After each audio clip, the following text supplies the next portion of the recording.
had a situation recently where people were wearing some of their teammates out, and was talking to this company about how to do this. And I said, the mission is number one.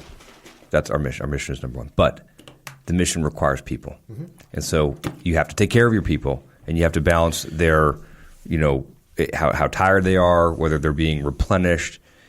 But again, always in balance. But the mission is number one. But it takes the people and the team to accomplish the mission. So if you wear your team out, then you got nobody left to even accomplish the mission. That's the dichotomy. We talk about that in the dichotomy of leadership. I mean, if all you're focused on is the mission, your men will be either used up, destroyed, they won't trust you anymore, it'll be a disaster.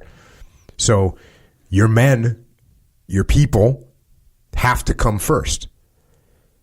And at the same time, the dichotomy is, if you do nothing but care about your people, then guess what?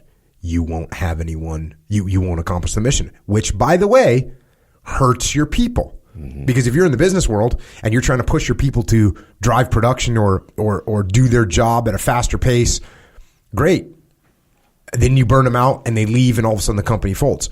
Or the opposite. Okay, guys, take your time. Right. Well, guess what? Now we don't get anything done and the company folds. So what you have to do is you have to balance. Right.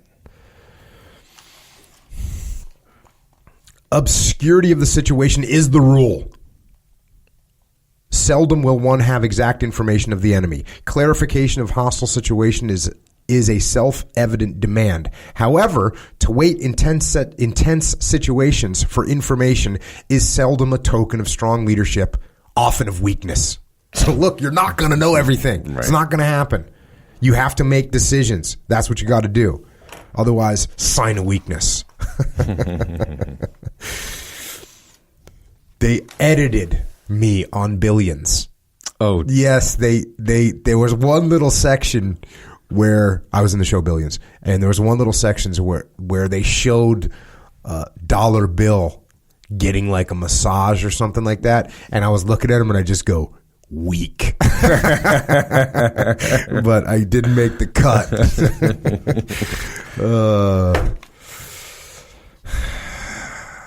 Next, the decision arises from the mission and the situation. The decision arises from the mission and the situation. Should the mission no longer suffice as the fundamental of conduct, or if it is changed by events, the decision must take these considerations into account.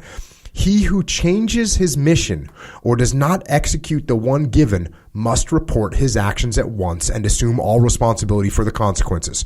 He must always keep in mind the whole situation. So they're not saying it's wrong. That's right. Yeah, they're not saying it's wrong. Somebody's going to be like, hey, Andrew wanted me to go and take this building, and the building is untenable. The enemy's too strong. I need, I make the decision. I'm not going to take that building. We need to drop a bomb. We need to do something else. That's fine, but I need to tell you, and I need to keep the whole picture in mind, because if that building was strategically important for what we were trying to accomplish, well, then maybe I have to take more sacrifices than I thought to take the building down. The decision must depict a clear objective aimed at with the whole force. The strong will of the commander must support it. Often, the stronger will gains success. Without very good reasons, a decision once made should not be abandoned. Okay, so this is, again, critical. Without very good reasons, a decision once made should not be abandoned. And then it says, however, in the vicissitudes of war, an inflexible maintenance of the original decision may lead to great mistakes. Timely recognition of the conditions and the time which call for a new decision is an attribution of the art of leadership. Yeah. Don't stick to the one plan that you came up with. Doesn't work. If it's not working, change plans. I work for some hard-headed people, and the plan would be completely falling apart, and they're riding that thing into the ground. They're just taking that thing all the way in. They got real ownership of their plan. They're taking real ownership of the plan. They're not going to let it go. Right. They're going to be right. Yeah. The commander must permit freedom of action to his subordinates insofar that this does not endanger the whole scheme. He must not surrender to them those decisions for which he alone is responsible. So, freedom of movement, what does that mean? That means decentralized command. The attack is launched in order to defeat the enemy. The attacker has the initiative. Superiority of leadership and of troops show the best advantage in the attack. Success does not always come to superiority of numbers. So go on the offense. I say that all the time. Go on the offense. Now, is this 100% of the time? No. But you're just that much better off when you're on offense. You have surprise, you have initiative, you have the people on their heels. Okay. It's amazing that we were able to take down the island campaign in World War II, going into those heavily fortified, where the Japanese imperial military had been digging in for 3, 4, 5 years, preparing those islands to defend against assaults. United States Marine Corps, come and get some. Seriously. United States Marine Corps. And, of course, the Navy, the Army. But, dang, just unbelievable that they were able to. That's going on offense. That's right. It's momentum. We're going on offense. Oh, you've been digging in. Oh, you built a miles-long tunnel system to defend this island. Cool. Watch this. We're coming in. We got naval gunfire. We got Corsairs. We got flamethrowers. Right. And we're coming. And obviously at great sacrifice. Yeah. But being on the offense is a weapon in its own right. Agreed. Notice this in jiu-jitsu too. Like when you're on offense, you have the edge. You know, you're one step ahead. When you're on defense, you're one step behind. And it's not fun. And if you're defending for too long, eventually you will get caught. You will, if you're on defense. Eventually, you will get caught eventually. You have to at some point switch, and get on offense. I don't know who said it. Maybe it's even cliche in these days, but the best defense is a good offense. So you're on defense, so you need to convert that to an offense. So somebody attacks you, you're on defense. Yes, the best defense is a good offense. So yes, be on offense for sure. Yeah. So somebody attacks me first. I'm on defense. My best defense to that is to return with an offense. Yeah. You know what's interesting is a time when this is different is – this is another thing I was talking about at the muster is if we're arguing about something.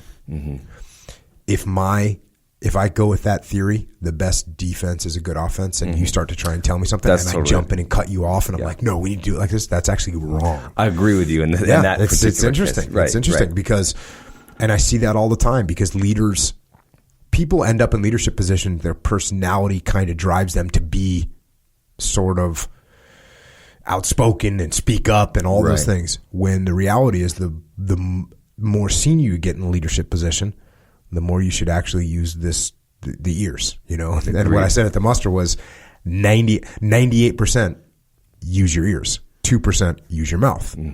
That's where you end up. So this idea that being on offense is the best way, well, when it comes to discussions, you should gather some intel before you act and listen to what other people have to say. Check. The possibility that an attack may miscarry should never permit the fettering of energetic leadership from the first. Yes, we may lose. Doesn't matter. We're going to get some. Pursuit reaps the fruits of victory. It strives to destroy the enemy, which destruction was not possible in the preceding engagement.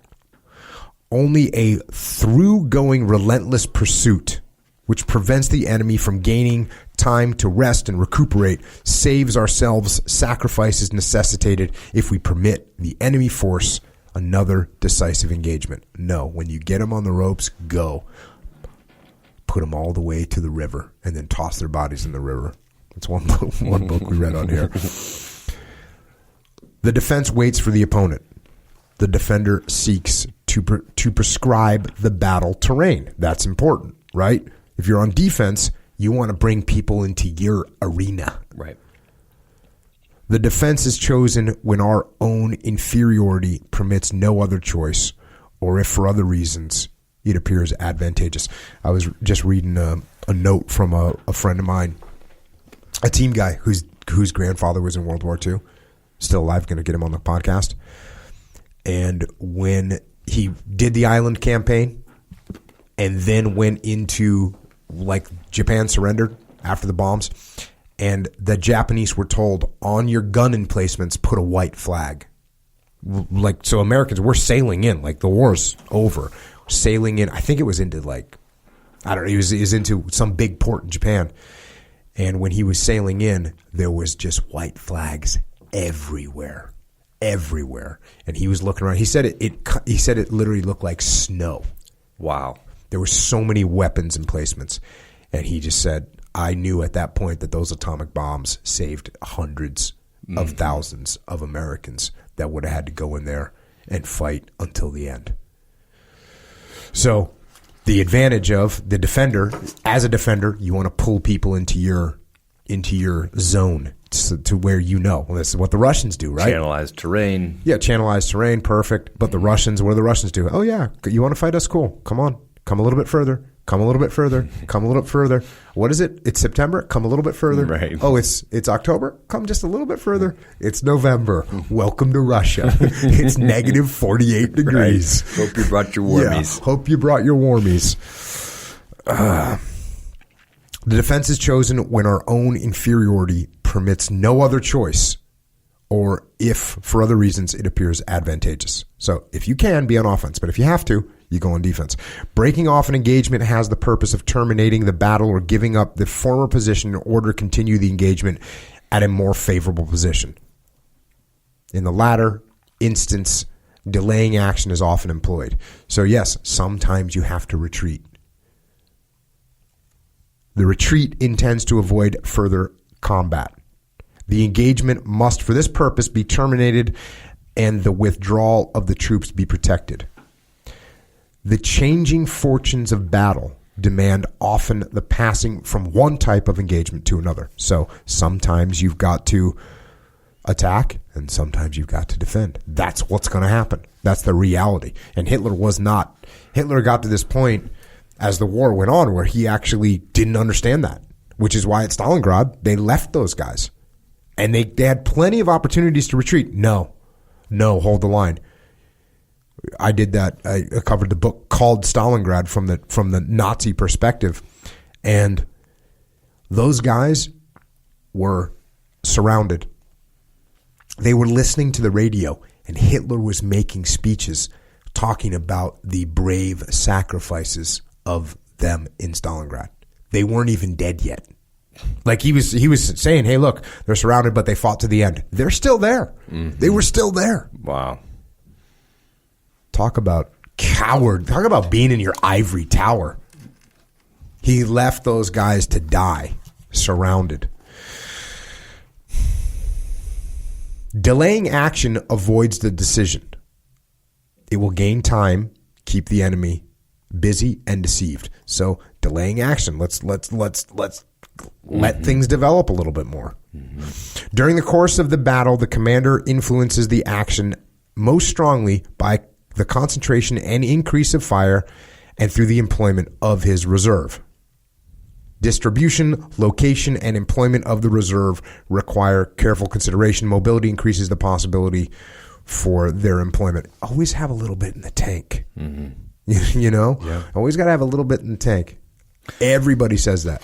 You know, it's interesting about delaying. You're talking earlier about like the Russians. Oh, wait a little bit further, a little bit further, a little bit further.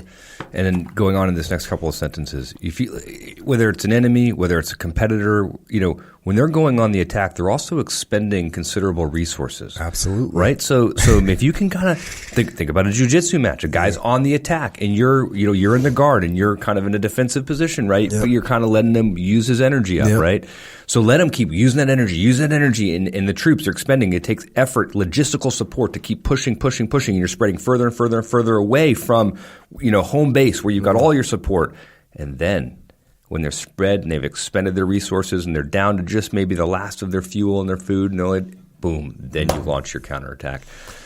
Yeah. So, and speaking of, what I brought up before about when you're, I don't want to use the term arguing, but when you're discussing something from a leadership perspective, you're in a group, you're in a meeting, the exact same situation. Let the other people talk and express their viewpoints, because every time they express their viewpoint, you have an opportunity to listen to it, to to understand it, to hear someone else make a counter to it and hear their counter to the counter. So you're